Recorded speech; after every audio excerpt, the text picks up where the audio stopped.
There's a unique kind of pain that comes when your own child starts treating you like a stranger. You gave them everything: time, love, sacrifice, and now they barely return a text. They ignore your calls, speak to you with coldness, or act like your presence is a burden. You start to wonder, did I fail?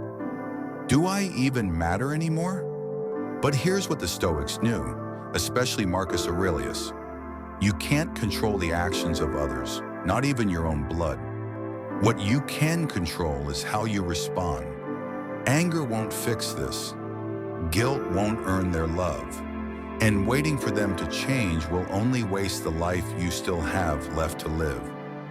This video is about reclaiming your peace without begging, blaming, or breaking. It's about dignity, inner strength, and the quiet power of choosing your response. Exactly what Stoicism teaches. If you're tired of being dismissed, disrespected, or emotionally drained, stay with me. These 8 steps can help you get your self-respect back without needing anyone's permission. Number 1, stop demanding respect. Inspire it by how you carry yourself. Every parent wants respect from their children, especially after years of showing up, sacrificing, and doing the best you could with what you had. So when your child grows up and begins to treat you with distance, coldness, or indifference, it doesn't just sting, it cuts deep. You start asking painful questions. How did we get here? Why don't they seem to care anymore? What happened to the love and gratitude I poured into them? In moments like this, it's natural to want to speak up, to say, I deserve better than this. You may feel the urge to demand respect, to remind them of all you've done. But here's something Stoic philosophy teaches us. Real respect can't be demanded. It must be inspired by how you live, not how loudly you ask for it. Marcus Aurelius, who faced betrayal and disappointment even from those closest to him, once wrote, "Waste no more time arguing about what a good man should be. Be one." In other words, don't try to convince others to value you. Show them through how you carry yourself. When you chase respect from someone who has no intention of giving it, especially a child who may still be emotionally immature, you give away your power. You end up locked in a tug-of-war where every plea is seen as weakness and every explanation feels ignored.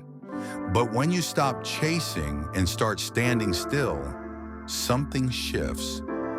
This is where your presence becomes your message. Instead of over-talking, you become silent. Instead of defending yourself, you become centered. Instead of needing them to validate you, you begin to validate yourself. And that energy is powerful.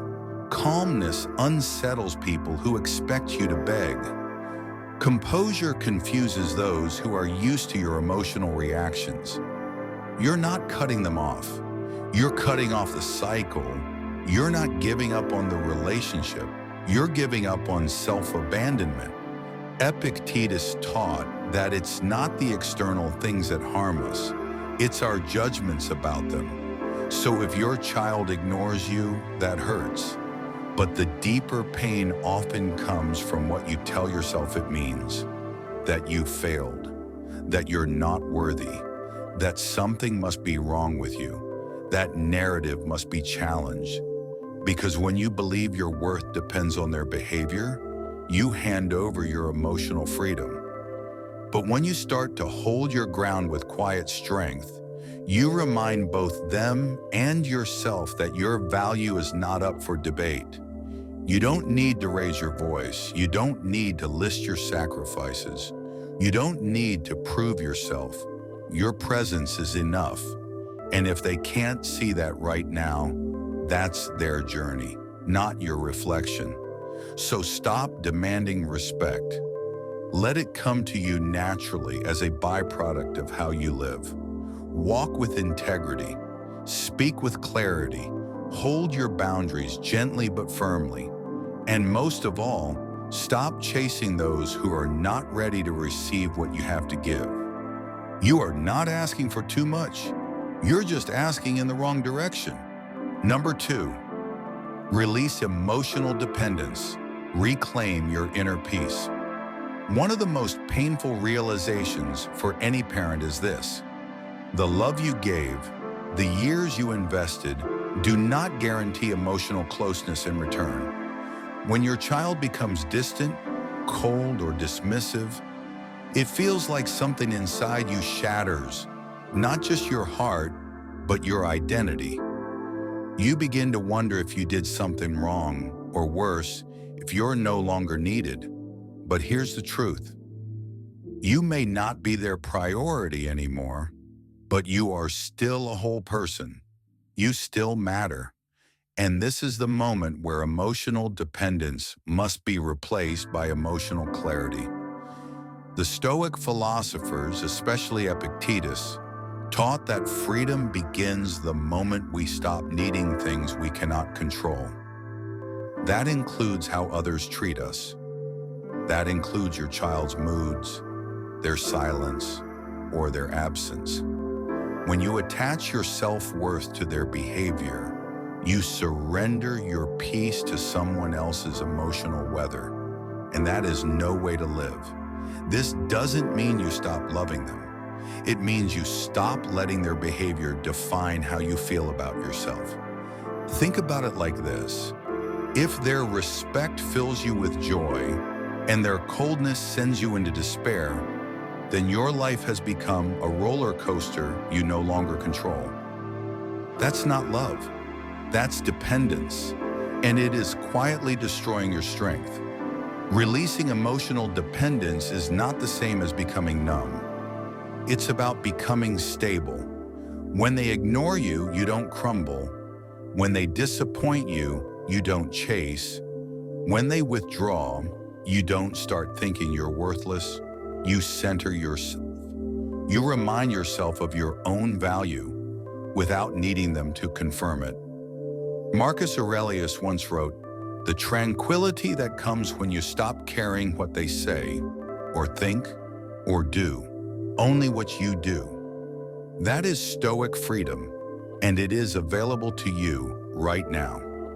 It starts with small decisions. You stop checking your phone every hour, hoping for a reply.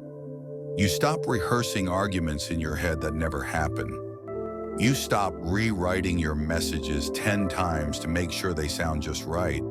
And instead, you ask yourself, what do I need today? What gives me peace? What do I have control over? The truth is, when you begin to emotionally detach, not in anger, but in self-respect, you become harder to manipulate. Your energy changes, and in that change, your child may notice something they haven't seen in a while. Strength. You're no longer the parent who waits by the phone. You're the parent who has a life, a purpose, a quiet confidence that says, "I love you, but I will not shrink for you." Emotional independence is not selfish. It's sacred. It's how you reclaim your center when others won't meet you halfway. And it's one of the most powerful gifts Stoicism can offer. You don't need to stop loving them, but you must stop depending on their love to feel whole, because you already are. Number 3, use silence and strategy. Respond with calm, not desperation. When your adult child ignores you, it feels personal. You send a message and they don't reply. You call and it goes to voicemail. They show up when they need something, but vanish when you need connection. The urge to react is strong. You want to confront them. You want to ask why. You want to demand answers. But that impulse, while understandable, often does more harm than good. Because in the mind of someone who already sees you as optional, your emotional reaction becomes something to dismiss, or worse, use against you. This is where Stoicism offers a powerful shift. The ancient Stoics taught that true power is not in forcing others to act differently, but in responding with clarity and control. And nothing communicates strength more effectively than silence. Not the silence of resentment, the silence of restraint. When they push your buttons and you don't react, there is power in that. When they ghost you and you don't chase, there is dignity in that. When they say something hurtful and you answer with calm instead of chaos, you are no longer playing their game. Silence used wisely is not a sign of weakness. It's a strategy. Most people expect others to mirror their energy. So when they withdraw, they expect you to reach harder. When they act cold, they expect you to warm things up. When you don't, when you remain centered and still, it disorients them. Because your silence does not mean defeat, it means you are no longer performing. Seneca wrote, "Sometimes even to live is an act of courage." And in relationships that drain you, sometimes even not responding is an act of strength. It's not about shutting down. It's about shutting off the supply of energy that feeds dysfunction. When you stop feeding the dynamic with your anxiety, your worry, or your need for resolution, the pattern starts to break. They begin to realize that you're not a fixture in their life. They cannot just flip a switch and expect you to always be there. This silence gives space. It gives perspective. It protects your sanity. And over time, it forces a new question into the relationship. Not, why are you so emotional? But why aren't you reacting anymore? That's when the shift begins. You're no longer easy to provoke. You're no longer waiting around to be noticed. You've stepped out of the role they assigned you and into the person you were always meant to be. Calm, clear, and emotionally independent. And if they truly care, they will feel the difference. So stop over-explaining. Stop writing long texts just to be heard. Stop rehearsing speeches in your mind. Replace that noise with quiet. Replace that effort with grace. Replace that fear with presence. Your silence is not passive, it is intentional. It's your way of saying, I don't need to raise my voice to raise my standards. Number 4, break free from guilt. Let go of what no longer serves you. Guilt is one of the heaviest weights a parent can carry, especially when the relationship with your adult child becomes strained. You start replaying the past. You wonder if it was that one argument, that missed school event, that decision you made when you were just trying to survive. You think, maybe I wasn't patient enough. Maybe I should have done more. Maybe this is my fault. That guilt can eat you alive. It keeps you quiet when you should speak. It keeps you overgiving when you're already running on empty. It convinces you to accept disrespect because you believe deep down that you somehow deserve it. But here's what the Stoics understood. Guilt that leads to growth is useful. Guilt that becomes a prison is not. Marcus Aurelius reminded himself often, if it is not right, do not do it. If it is not true, do not say it. But once the action is done, the Stoic path is to move forward, not to drown in regret. You cannot rewrite the past, but you can change how much power it has over you. Yes, you made mistakes. Every parent does. Every human being does. But carrying guilt forever doesn't make you a better parent. It makes you a hostage to memories that cannot be changed. Worse, that guilt becomes a tool others can use to manipulate you. They don't have to say it out loud. Sometimes just their cold tone or passive distance is enough to trigger that old pain in you. And once the guilt is activated, you start giving in. You apologize again, You lower your standards again. You overextend again. But at what cost? You are not the same person you were 20 years ago. You've grown. You've learned. You've reflected. That means you have every right to stop punishing yourself for who you were back then. If you need to make amends, do it. If there's a conversation you've never had, have it. But do it from a place of strength, not self-blame. Apologies that come from shame never land well, but accountability paired with self-respect can be healing for everyone. Seneca once wrote, "Every new beginning comes from some other beginning's end." That includes the end of guilt. If you want a new relationship with your child, it won't start with guilt, it will start with clarity. You are allowed to forgive yourself. You are allowed to say, "I did the best I could with what I knew." You are allowed to expect respect now, even if you weren't perfect then. And you are allowed to walk away from dynamics that make you feel small, even if you love the person on the other side.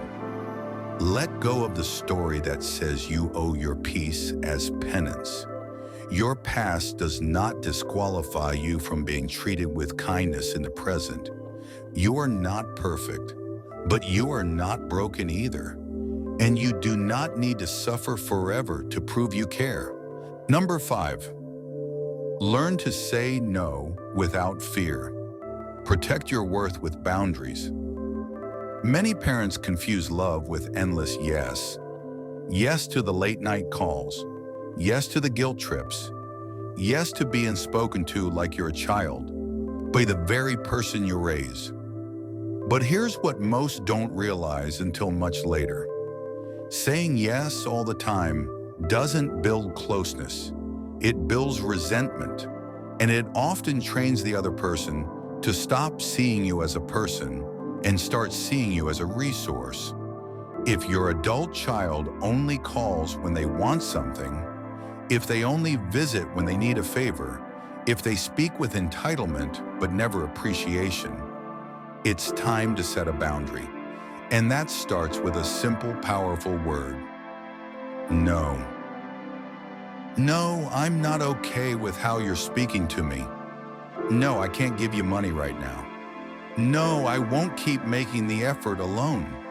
Not out of spite, not out of anger, but out of self-respect. The Stoics were not soft when it came to boundaries. They believed in compassion, but not self-abandonment. Epictetus taught, know first who you are, and then adorn yourself accordingly. In other words, when you understand your worth, you stop saying yes just to avoid discomfort. For many parents, fear lies underneath the silence. Fear that if they say no, they'll lose their child forever. Fear that their child will stop calling, stop visiting, cut them off. But the truth is, if love can't survive healthy boundaries, it's not love, it's control. And here's the deeper truth. Every time you say yes when you mean no, you teach them that your needs don't matter. You teach them that they can ignore, disrespect, or manipulate you, and you'll still show up. It's not your job to keep the peace at the cost of your self-worth. It's your job to model what self-respect looks like. Because whether they admit it or not, your child is still learning from you. They're watching how you treat yourself. And when they see that you can say no without guilt and stand by it without anger, they begin to see you as someone who deserves to be taken seriously. You may not be able to change their behavior, but you can absolutely change what you allow into your space. That is your power. That is your right. Saying no is not rejection, it's direction. It tells others how you expect to be treated. You're not creating conflict, you're creating clarity. So if your adult child rolls their eyes, calls you selfish, or pulls away because you finally said no, let them. Let the silence teach what words cannot. And remind yourself, boundaries don't push people away. They reveal who's willing to meet you in truth. You are allowed to say no, without fear, without guilt, without apology. Number 6, build a life that doesn't depend on their presence. Reclaim your identity beyond the role of parent. There comes a point when you have to stop waiting for the call, stop refreshing your messages, and stop building your days around someone who no longer builds theirs around you. It's a hard truth, especially for parents whose identity has been shaped for decades around their child's needs, schedules, and emotions. But this is where many people get stuck. They believe that parenting is a lifelong job, and in a way it is. But parenting isn't about becoming emotionally dependent. It's about guiding, loving, and then letting go when it's time. When your child grows into an adult and begins to pull away, you have a choice: shrink your world to match their absence, or start rebuilding a world that exists with or without their presence. This is where Stoicism offers strength. Marcus Aurelius wrote, "You exist as a part of a whole. Do not forget your place in the universe. You are more than someone's parent. You are still a whole human being with a life to live, regardless of who shows up for dinner." That means you get to pursue joy again. You get to read books without distraction. You get to go on that trip you've been putting off for years. You get to explore your faith, your health, your hobbies, not as ways to pass time, but as ways to fill your soul. This is not moving on. It's moving inward, back to yourself. When your life begins to expand again, something else happens too. Your energy changes. You become lighter, clearer, more rooted. You're no longer the parent who waits by the phone. You're the person who smiles with real peace, even when things are quiet. And make no mistake, they'll feel that shift. Children who once saw you as emotionally dependent now see someone independent, joyful, alive. Not because you stopped loving them, but because you remembered how to love yourself too. This is also protection, because a life that's full on its own cannot be held hostage by anyone's attention. When you stop depending on their presence to feel valid, their absence no longer robs you of your dignity. Seneca said, "Begin at once to live, and count each separate day as a separate life." Don't wait another 5 years for them to wake up. Don't put off your happiness until they soften. Begin now. Begin with something small: a walk, a project, a community, a goal. Build a life that feels good to wake up to. A life that reflects who you are now, not just who you were when they needed you every day, because you still matter. Even when they act like you don't, especially then, let your life speak for itself. Not in bitterness, not in silence, but in wholeness. You were never meant to fade just because they pulled away. Number 7, the silent revenge of success. Let your life speak louder than their neglect. Sometimes when someone disrespects you, the instinct is to call them out, to force them to see what they've done. But the truth is, people rarely change because you explain your pain. They change, if at all, when they see that your life has moved on without them. There is no louder message than a life well lived. If your adult child has ignored you, dismissed you, or treated you like you don't matter, your silence doesn't need to be empty. It can be filled with meaning, and that meaning is growth, peace, progress, not to prove anything to them, but to return to yourself. The Stoics never believed in revenge through action. They believed in living in such a way that your very presence becomes undeniable. Epictetus said, "The best revenge is not to be like your enemy." So when you're treated with coldness, your response isn't to become cold, it's to become radiant in your own right. Start showing up for yourself. Get healthier, not to look younger or impress anyone, but to feel stronger. Pick up that project you shelved years ago. Try something new that has nothing to do with being a parent and everything to do with being you. Reconnect with people who make you feel seen. Rediscover what gives you peace and pour yourself into it. Success in this sense isn't about money or praise. It's about self-possession. It's about building a life so fulfilling that their absence doesn't create a void. It creates space for better things. And if they do notice, and they will, it will be in the moments when they realize you've stopped waiting. You've stopped checking your phone. You've stopped bending just to keep the relationship alive. You've become someone who has rebuilt their center. This doesn't mean you shut the door on love. It means you stop opening the door to neglect. Seneca once wrote, "A gem cannot be polished without friction, nor a person perfected without trials."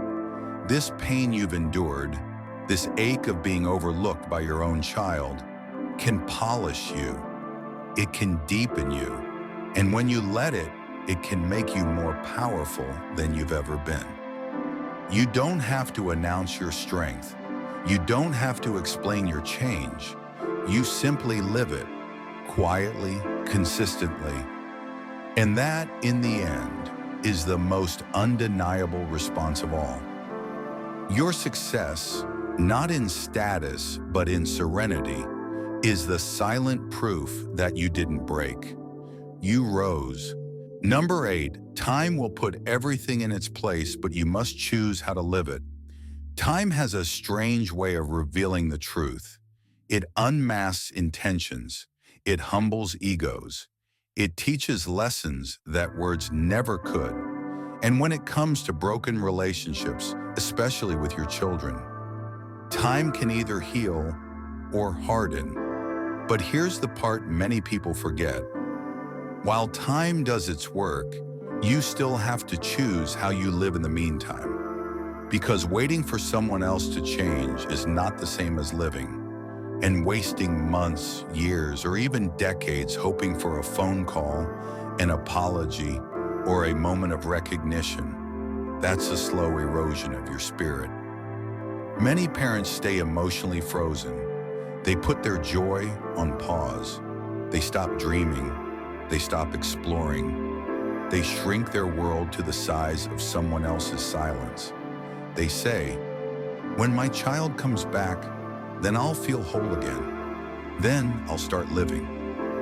But the Stoics would ask, what if they don't come back? What if they never say sorry? What if time brings clarity, but not reconciliation? Marcus Aurelius wrote, "You could leave life right now. Let that determine what you do and say and think." That's not morbid, that's honest. Time is uncertain. The future is never promised.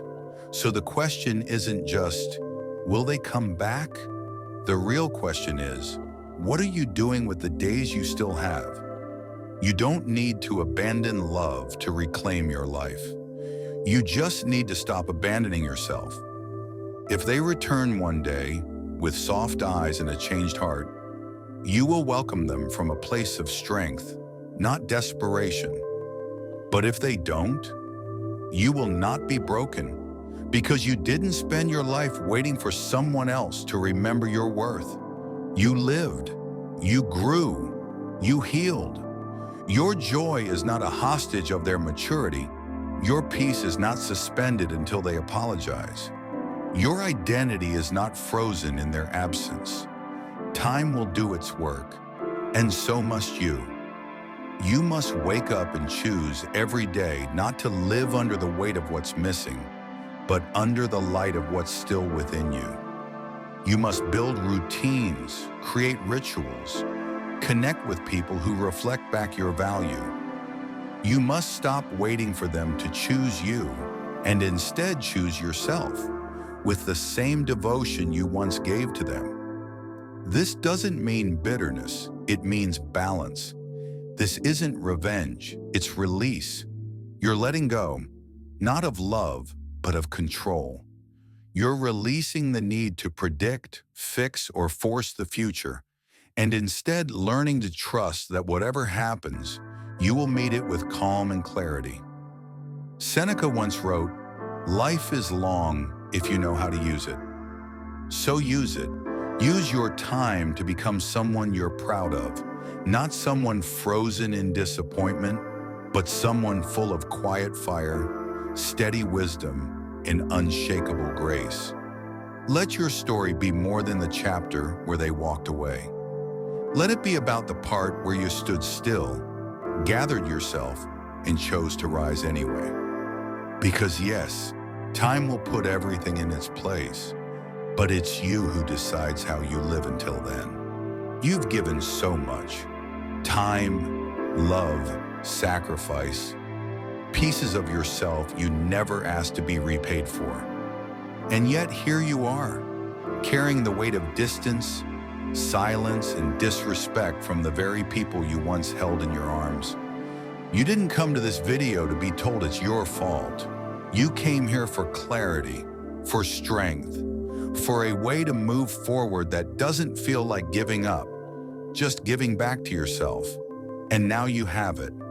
The truth is, you don't need to chase anyone to prove your worth. You don't need to beg for attention or carry the guilt of mistakes long buried in the past. You don't need to stay stuck in emotional limbo, waiting for someone else to value what you've always offered freely. You are allowed to change the story. You are allowed to be calm, clear, and firm in your boundaries.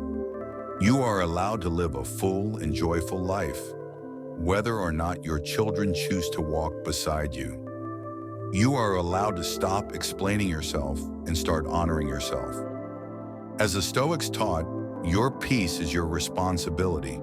Your mind is your domain. Your life is yours to reclaim. So if they call you stubborn now, let them. If they call you distant, let them. Let them say what they will, while you quietly rebuild your strength. Because this isn't about revenge. It's not even about getting them back. It's about getting yourself back. If this message spoke to something deep inside you, share it with someone else who needs it. Let it be a reminder, not just that you're not alone, but that you're not powerless. Thank you for watching. Now go live like your peace depends on no one else, because it doesn't.